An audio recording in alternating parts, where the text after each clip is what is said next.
धर्म उसको कहते हैं जिसको धारण करके हम मनुष्य के लिए कल्याण का काम करें, मनुष्य को जीवन प्रदान कर सके, उसको धर्म कहते हैं। तेरे लिए परिभाषा होगा, किसी को मारना ये धर्म है, किसी को गाली देना ये धर्म है, किसी को सताना ये धर्म है, किसी को क्रिसमस न मनाने देना ये धर्म है, किसी को चर्च न चलाने देना धर्म है। लेकिन मेरा धर्म भाईचारा स्थापित करना है, मेरा धर्म लोगों को बचाना है, मेरा धर्म लोगों को दुआएं मांगना है। मेरा धर्म ये बताता है, मजहब नहीं सिखाता आपस में बैर रखना। हिंदी है हम वतन है, हिंदुस्तान हमारा। तुम बात करते हो बदलने की, हम जिस दिन बदलने पर आ जाएंगे, हम जिस दिन बदलने पर आ जाएंगे तो तेरी तस्वीर ही नहीं, तेरी तकदीर को भी बदल देंगे। याद रखना, हम अभी बदलने पर आए कहाँ हैं, हम बदलने पर आए कहाँ हैं। अगर हमको धर्म ही बदलना होगा तो तेरे बाप की औकात नहीं। हमारे बाप ने संविधान में लिख दिया है कि हम धर्म बदल सकते हैं। हमारा परमेश्वर, हम जब भी प्रार्थना करते हैं तो कहते हैं कि हे सर्वशक्तिमान, अर्थात माय फादर इज ऑलमाइटी, सर्वशक्तिमान है। हमें बड़ा ताज्जुब होता है कि जेकर बाप सर्वशक्तिमान है ओकर बेटा इतना कायर कैसे है। बड़ा विचित्र बात नहीं है।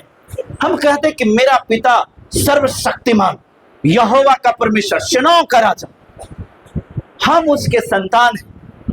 हम 10 को आता है आदमी ओकरा से डर करके भाग जाते हैं। वाह क्या बात है। हम अपने आप को जांचें, परखें कि क्या वास्तव में हम सताए जाने के लिए हैं, क्या हम मारे जाने के लिए हैं, क्या परमेश्वर ने हमको इसलिए चुना है। नहीं नहीं नहीं, गलतफहमी के शिकार है। हम मार खाने के लिए नहीं है, मार खाने के लिए जिसको भेजना था उसको भेजा, उसको तो मार खाना था, मार खाया। लहू बहाने के लिए मुझे नहीं, यीशु को भेजा, उसने लहू बहा दिया क्रूस पर।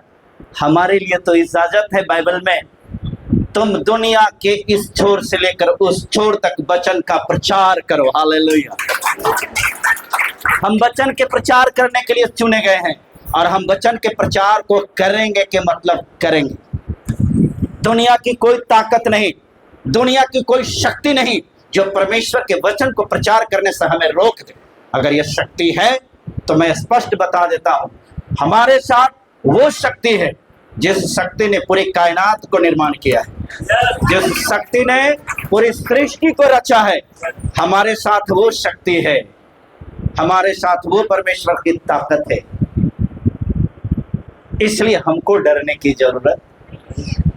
हमसे बहुत सारे पास्टर भी फोन करके पूछते हैं आपको डर नहीं लगता है। हमने पूछा आप हमको बताओ हमको किससे डरना चाहिए। तो नहीं, कानून वगैरह से नहीं डर लगता है। हम बोले कि कानून से क्यों डरना है? क्या हम पाप कर रहे हैं? क्या हम चोरी कर रहे हैं? क्या हम अपराध कर रहे हैं? अगर मैं अपराधी हूं तो मुझे डरना चाहिए। हम संविधान को पढ़े हैं, हम संविधान को जानते हैं। Article 25 to 28 it gives authority to accept any types of the religion and for the advertisement of my religion. हम कोई भी धर्म को मानेंगे, हम किसी भी धर्म का प्रचार करेंगे, ये संविधान हमें अधिकार देता है। और संविधान कोई दूसरा बाप नहीं, संविधान ने मेरे पूर्वजों ने लिखा है। अरे ऊपर वाला बाप तो मेरा है ही है, नीचे वाला भी मेरा ही बाप है। तुम जाओगे कहाँ? अरे तुम कहाँ जाओगे? या तो ऊपर वाला बाप के पास और नहीं तो नीचे वाला बाप के पास। ऊपर वाला भी मेरा बाप, नीचे वाला भी मेरा बाप। और याद रखना, अगर बाप मेरा तो फैसला मेरे पक्ष में ही आएगा। इसलिए डर की बात करते हो, मैं डरता हूं सिर्फ दो से, एक वो जिसने मुझे बनाया और एक वो जो हमारे आत्मिक पिता है। हम अपने आत्मिक पिता से डरते हैं, आदेश का पालन करते हैं, इसलिए कि हम उसके मार्ग से अगर भटक जाएंगे, अगर उनकी आज्ञाकारिता में नहीं रहेंगे तो फिर निश्चय ही हमारा विनाश है। इसलिए डरना ये बड़े मुश्किल है। सतैया ला हमके ना डराओ रे, हम तो लेवन नहीं यीशु के नाव रे। सताव के नाम पर हमको डरा देगा, सताव के नाम पर हमको डरा देगा, ये इस जन्म में तो संभव नहीं है।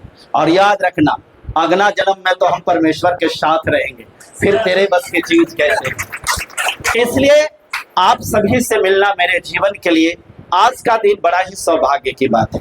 मुझे बहुत अच्छा लगा कि आप सबको ही हमें जानते हैं, बहुत सारे लोग जानते हैं, लेकिन आज जो बात हमें करना है, आज हम बात करेंगे A&M अर्थात अपोस्टल अंकुर नरूला मिनिस्ट्री के बारे में। मैं अपने जीवन में एक 2 मिनट का मैं टेस्टिमनी करूंगा, उसके बाद मैं आगे की बात करूं। मैं अपने जीवन में एक नास्तिक व्यक्ति था, क्योंकि उसके पहले बड़ा ईश्वरवाद था। मैं बहुत भगवान में भरोसा रखता था, विश्वास रखता था, लेकिन लास्ट में मेरे को लगा कि इस दुनिया में कोई भगवान नहीं है और मैंने नास्तिक बना। मैंने बाबा साहब को पढ़ा था, मैंने फॉलो किया और मैंने कहा कि इस दुनिया में कोई भगवान नहीं है। मेरी पत्नी के साथ जो चीज हुआ, मेरा भाई एक दिन फोन किया, कहा कि सुनिए भाभी को लेकर के चर्च में। ये बोल कि चर्च में क्यों? बोला कि वहाँ प्रार्थना होता है। बोल के प्रार्थना होता है, डॉक्टर रहता है? बोला कि नहीं, प्रार्थना होता है। बोले कि प्रार्थना से क्या होगा, तो फिर ठीक हो जाता है। मैंने बोला अरे भाई, प्रार्थना तो विद्यालय में, प्राइमरी स्कूल में, मिडिल स्कूल में, हाई स्कूल में, हर जगह पर जाकर के प्रार्थना किया, आज तक तो सिर का दर्द भी दूर नहीं हुआ। ये प्रार्थना से कैसे बीमारी ठीक हो जाएगी? बड़े बड़े डॉक्टर नहीं किए तो प्रार्थना से क्या होगा? मुझे लगा कोई बात नहीं, मेरा भाई है, अगर कह रहा है तो मैं रात भर जाग करके अपने पत्नी की सेवा करता था। मुझे लगा रात भर जाग करके पत्नी की सेवा करने से अच्छा है कि एक दिन चर्च में भेज दो। हालेलुया। मैंने अपने पत्नी को चर्च में भेज दिया। एक दिन गई, शाम में मैं फोन किया, कैसी है? बोला ठीक है। मुझे लगा कि एक दिन में ठीक कैसे हो जाएगा, गड़बड़ मामला है। दूसरा दिन फोन किया, कैसी है? बोला कि ठीक है। मुझे लगता है कि इसके अंदर में साइकोलॉजिकल इफेक्ट पड़ गया है। तीसरा दिन पूछा, संडे था, कैसा है? बोला कि बिल्कुल ठीक है। हाँ, बोल के अभी भी विश्वास नहीं है। अंतिम जब मेरे साथ में आई, उस दिन के बाद से मैंने देखा कि वास्तव में प्रभु यीशु के पवित्र नाम में वो चंगा हो चुके थे। मैं कॉलेज का लेक्चरर रहा हूँ, मैं कॉलेज का प्रोफेसर रहा हूँ। इस नाते मेरे जीवन में अंधविश्वास का कोई जगह नहीं था, पाखंडवाद का कोई जगह नहीं था। मैं 12 साल तक, अभी तक मैं गारंटी के साथ कहता हूं, कोई आप में से ऐसे व्यक्ति नहीं होंगे जो 12 साल तक यीशु मसीह को जांचा होगा, परखा होगा। उस बंदे में मैं खड़ा हूं। यीशु मसीह को मैंने 12 साल तक जांचा है, इसलिए कि मैं नास्तिक था और मैं पत्रकारिता में था। मैं एक जर्नलिस्ट भी था, पत्रकारिता के क्षेत्र में अच्छा मेरा मुकाम था। बिहार में मैं जर्नलिस्ट एसोसिएशन का प्रेसिडेंट भी रहा हूँ। तो मेरा मानना था कि हम एक पत्रकार हैं, समाज का आईना है। अंधविश्वास का फैलाना ये मेरा काम नहीं है। मैं उस मिनिस्ट्री का नाम यहाँ लूं या ना लूं, ये मुझे समझ में नहीं आ रहा है, लेकिन मैं इतना जान रहा हूं कि मैं एक मिनिस्ट्री जो जलंधर में ही था, मैं वहां गया था ये सोच करके कि अच्छा देखते कि वाकई में ये सब जो होता है सही होता है कि ढोंग ढकोसला होता है। मैंने देखा पास्टर लोगों ने ऐसे हाथ रखा, फटाफट लोग गिर रहा है। मुझे लगा कि ये पास्टर हाथ से ऐसे ढकेल दे रहा होगा, गिर रहा है, तो क्यों ना मुझे भी चेक कर लेना चाहिए। मैं पास्टर के पास में घुसते गया और मैंने खड़ा हो गया। मुझे लगा कि ये तो ढकेलेगा, इसलिए मैं टाइट था। ढकेलाना ही नहीं है, मैं टाइट हुआ था। तो जैसे ही उन्होंने मेरे सिर पर हाथ रखा, मैं धड़ाम से फेंका गया। उस दिन मुझे समझ में आया, उस दिन समझ में आया, इस दुनिया में कोई भगवान, इस दुनिया में कोई ईश्वर है या नहीं है, ये मैं नहीं जानता, लेकिन एक बात मैं डंके के चोट पर कहता हूं कि यीशु मसीह इस दुनिया का खुदा है, परमेश्वर है और रहेगा। उस दिन मैंने घोषणा किया, परमेश्वर, मैंने जितना जीवन मनमानी गुजारा ये मेरी भूल थी, मेरे पाप थे, मेरे अपराध थे। आज के बाद ये जीवन तेरे नाम करता हूँ। मरूंगा तो तेरे लिए और जीऊंगा तो तेरे लिए। उस दिन के बाद से आज मैं जो खड़ा हूँ, हमेशा सदा उसके लिए खड़ा।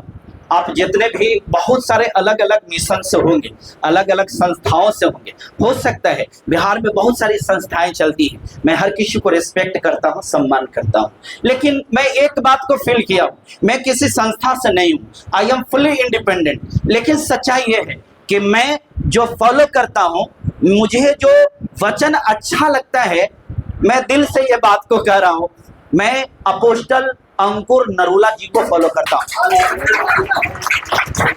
कारण है, 2 कारण, 3 चीज मैंने उनमें देखा है। पहली चीज, परमेश्वर ने जो मेरे जीवन को दर्शन दिया, मेरा दर्शन उनसे फुल्ली टैली करता है। मैंने देखा है आत्मा की पवित्रता व आत्मा की सच्चाई से बड़ा कोई चीज नहीं है। उन्होंने जो प्रीच करता है, उनकी जो प्रीचिंग होती है, उस लेवल की प्रीचिंग होती है कि वास्तव में परमेश्वर से कनेक्ट आपको करा देंगे। ये चीज को मैंने देखा है। दूसरी चीज मैंने देखा है, मसीही के लिए खड़ा होना उनकी आदत है। मसीही के लिए खड़ा होना उनकी आदत है। इसलिए कहीं भी किसी भी मसीही के साथ अगर कुछ गड़बड़ होता है तो हमेशा एक आवाज है। मैंने देखा सुना हाल ही फिलहाल में कि उस मिनिस्ट्री के बारे में भी एक याचिका दायर किया गया है। मैंने कहा अरे तुम कितने बड़े भूल में हो, जिस याचिका को दायर करके तुम ये सोच रहे हैं कि परमेश्वर का कार्य को रोक देगा। तुम एक मिनिस्ट्री पर याचिका को दायर किया है।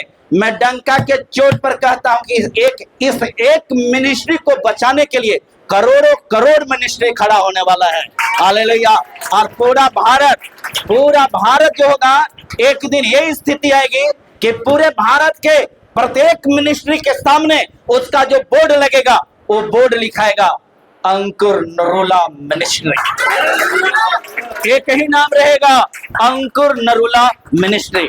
मैं किसी व्यक्ति का चूंकि मैं तारीफ करता हूं तो सिर्फ उस खुदा का, उस परमेश्वर का, और दूसरा तारीफ करता हूं उस व्यक्ति का जो वास्तव में दिल की गहराई से उस परमेश्वर को धन्यवाद करता है, उसके कार्य को करता है।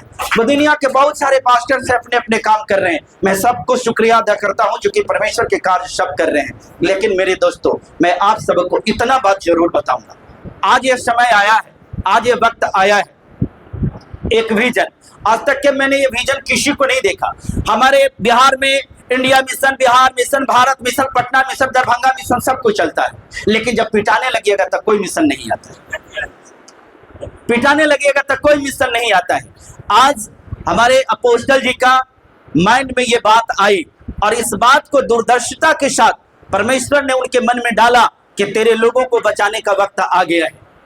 और उस विजन के साथ ये जो बनाया गया है ग्लोबल एक्शन कमेटी, इस चीज का निर्माण किया गया है। मैं डंका के चोट पर एक बात कहता हूं, बिना परमेश्वर के इजाजत से अपोस्टल जी के मन में बात नहीं गई है। परमेश्वर हम सबको बचाना चाहता है, इसलिए अपोस्टल जी इस प्रकार के निर्णय लिए हैं और हम सबको इस बात को भुला देना है।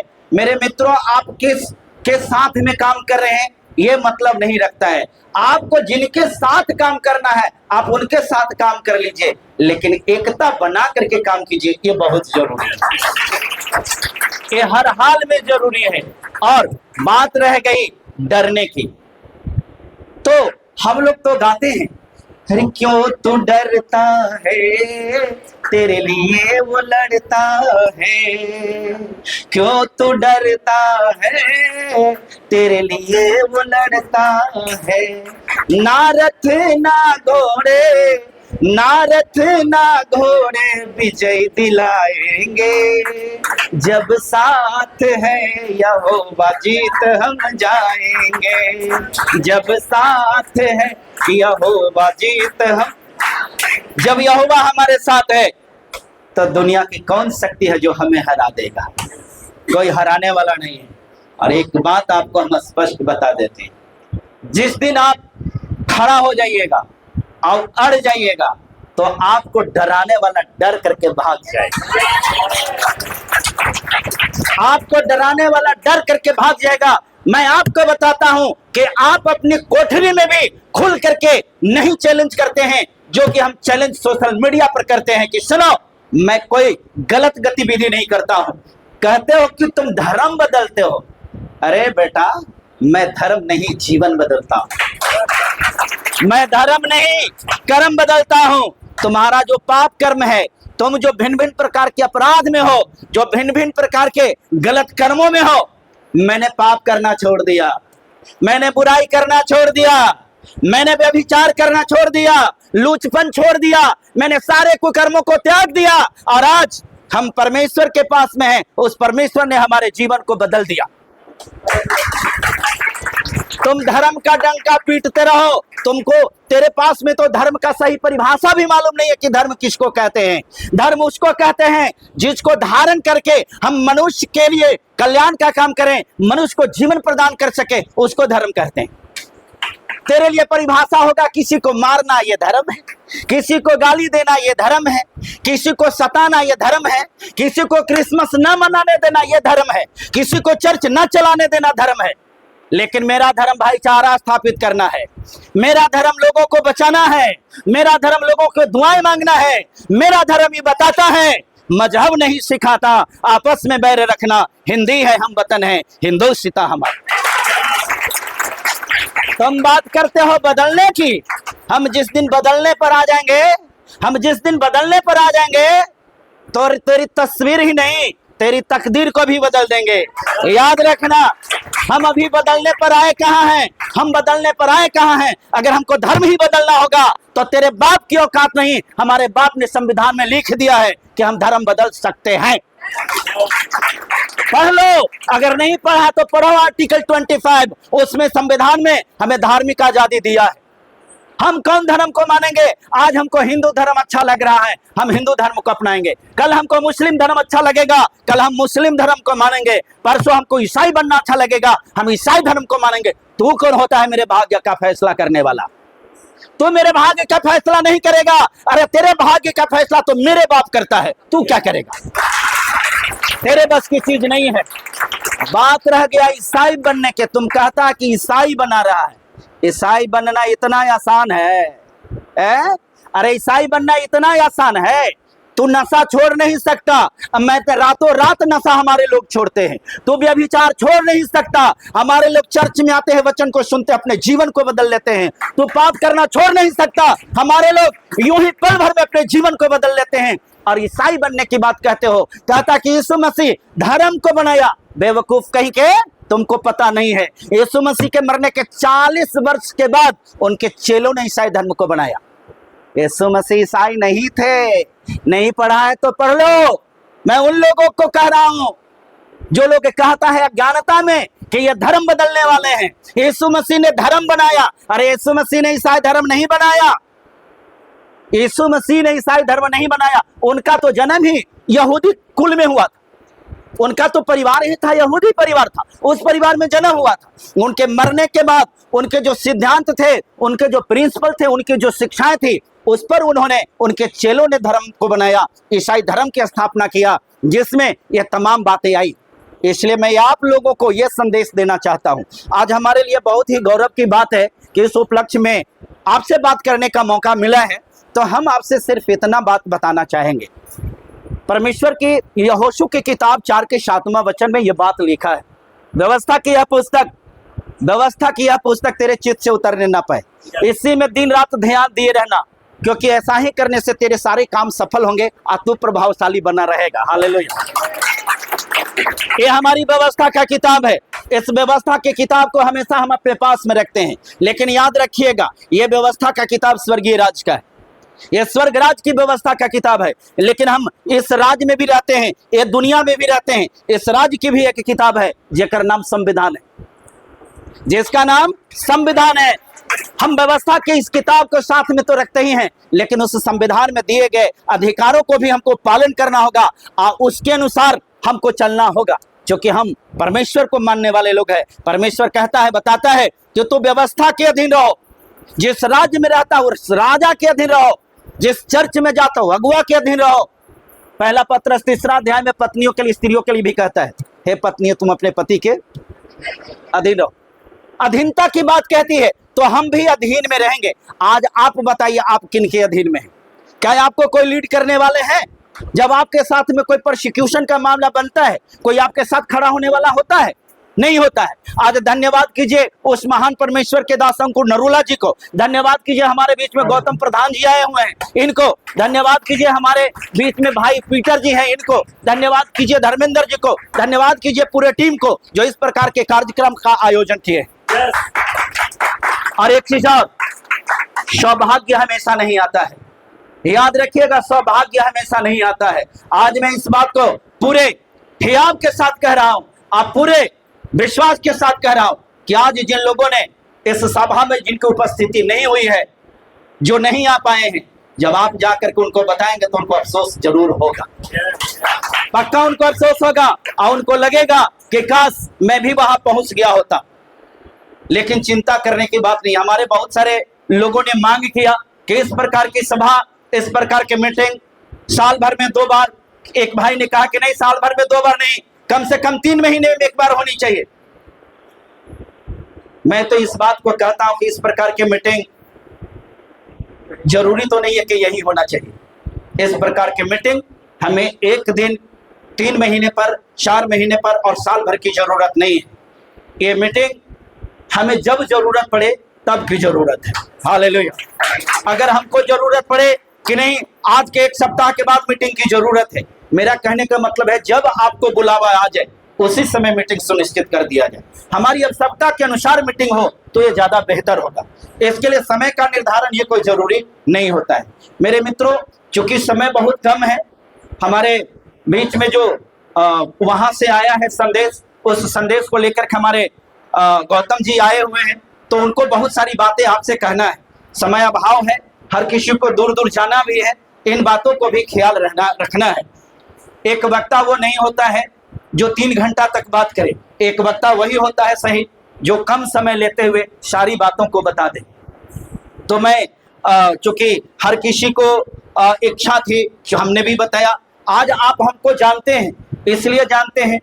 आप लोगों को अगर लगता है कि हम धर्म परिवर्तन कराते हैं तो आप आइए मेरे चर्च में और दिखाते हैं उस महान परमेश्वर की शक्ति देखना चाहते हैं, आइए हम आपको दिखाते हैं। हम डंका के चोट पर बताते हैं 10 को ऐसा रोगी को लेकर के आओ जिसको डॉक्टर ने कह दिया है, बड़ा डॉक्टर जिसको कह दिया कि अभी नहीं बचेगा, उस व्यक्ति को लेकर के आओ 10 को मैं लिख करके एग्रीमेंट के साथ दूंगा कि 8 को परमेश्वर बचा लेगा। हालेलुया।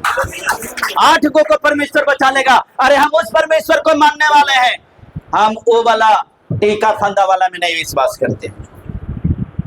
हम उनमें विश्वास नहीं करते हैं जिनमें तुम विश्वास करते हो। मैंने इन लोगों को बताया, आइए सच्चाई को देखिए, मैं कुछ नहीं करूंगा, कुछ नहीं बोलूंगा, सिर्फ एक गिनती गिनूंगा और परमेश्वर उसे छुएगा और तुरंत वो चंगा होगा, इसलिए कि शक्ति महान परमेश्वर का है। इन लोग आए, आने के बाद देखे, देखने के बाद सच क्या है, तब इन लोगों को मैंने बताया कि अब आप बताइए क्या वास्तव में हम धर्म बदलते हैं। लोग कहता कि रुपया लेकर के धर्म बदलते हैं, बल्कि रुपया लेकर के धर्म अगर बदला गया होता तो सबसे पहले जितने भी पास्टर हैं हम लोगों को तो करोड़पति होना चाहिए था।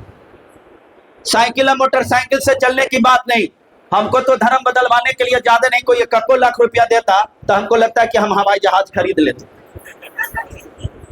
अरे बेवकूफ, इस प्रकार की बात कर करके अलूल जलूल की बात क्यों करते हैं? ये बिल्कुल गलत बात है। तो मेरे मित्रों, आप सभी से मैं जाते जाते यह आग्रह करना चाहता हूं, ये कारवां मसीह को बचाने का, ये मौका बार बार नहीं आएगा। आप जितने भी लोग हैं, मैं अपने दिल की गहराई से आप सबों से यही गुजारिश करूंगा, एक मंच पर आइए, एक प्लेटफॉर्म पर आइए और हम आपको वादा करते हैं, डंके के चोट पर इस बात को वादा करते हैं, इस भारत में कोई इतना दूध नहीं पिया होगा, उसके शरीर में इतना खून नहीं होगा कि आपके ऊपर हाथ उठा दे, ये किसी की औकात नहीं। इसलिए मैं ये बात को कहता हूं कि मेरे साथ परमेश्वर खड़ा है और वो परमेश्वर जिसके अधीन में पूरी दुनिया है। तुम हमको डिगा दोगे और मुझको हिला दोगे, ये तेरे बस की बात नहीं है। इसलिए मेरे भाइयों, मेरे बहनों, आप तमाम लोगों से बस यही गुजारिश है कि हमारे अपोस्टल अंकुर नरुला जी का ये ड्रीम है, सबको बचाना है। आप लोग सबको बचाना चाहते हैं कि नहीं बचाना चाहते हैं? बचाना चाहते हैं, दिल से बोलिए बचाना चाहते हैं। बहुत सारे भाई लोग हाथ नहीं उठाए हैं, बड़ा दुख हो रहा है। पता नहीं आप बचाना चाहते, सब बचाना चाहते हैं ना? तो एक स्वर में बोलिए, हम सब एक साथ हैं, हम सब एक साथ हैं। हम ना डरेंगे ना झुकेंगे।